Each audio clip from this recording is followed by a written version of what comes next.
You talk a lot about education. Who would your school chancellor be? I don't know. I mean, I have a strong bias. Okay, I have a strong bias for someone who knows the public school system. A very strong bias, a requirement to be someone who understands education, who's an educator.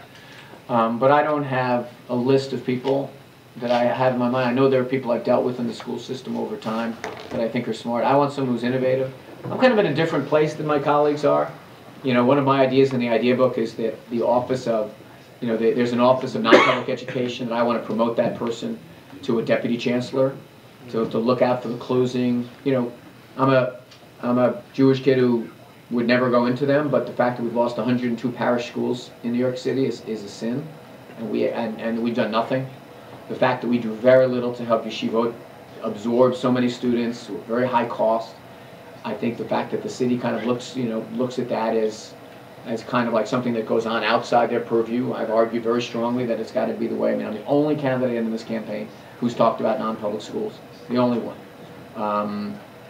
I think that's the kind of administration I'm going to run. I'm going to be someone who's going to see all children in this city as assets in all forms of education, as ways that we do it in New York City, and I think I understand that much more carefully than Chris Quinn or Bill de Blasio or these other candidates. I just think it's to me it's something that, you know, that I've probably been to more yeshiva graduations than I should be a brilliant Talmudic scholar by now.